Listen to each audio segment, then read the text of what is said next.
Bonjour, je vais vous présenter quelques éléments des résultats et de conjoncture dans la production cunicole pour l'année 2022.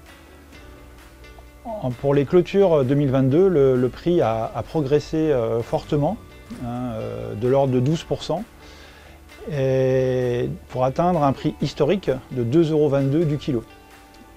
Dans ce même temps, le prix de l'aliment a aussi progressé de 275 à 346 €. Depuis quelques années, les opérateurs en production cunicole, l'abattoir, indexent le prix de reprise sur le prix de l'aliment, ce qui explique ces augmentations.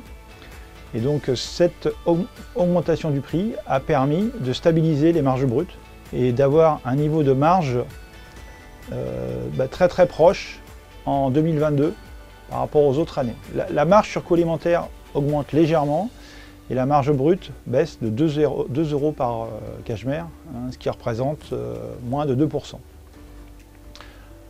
On peut considérer donc que les résultats au niveau technique sont stables au niveau des élevages cunicoles.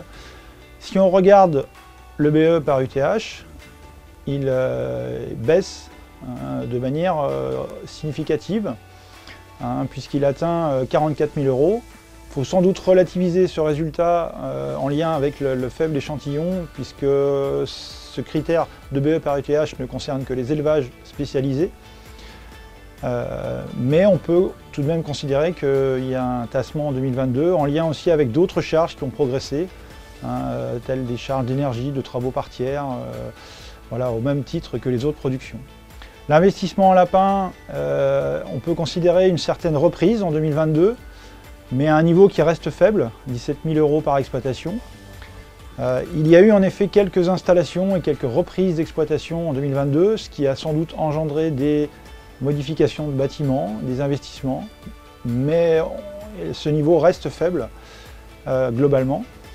Et les enjeux pour la filière pour 2023 sont bien sûr de continuer à motiver des jeunes dans une perspective de renouvellement de la population des éleveurs, et aussi un des défis de la filière cunicole est d'enrayer la diminution de consommation en trouvant d'autres types de marchés, parce que cette diminution forcément va poser des problèmes et va sans doute engendrer une restructuration de la filière si on atteint des niveaux trop bas en termes de consommation.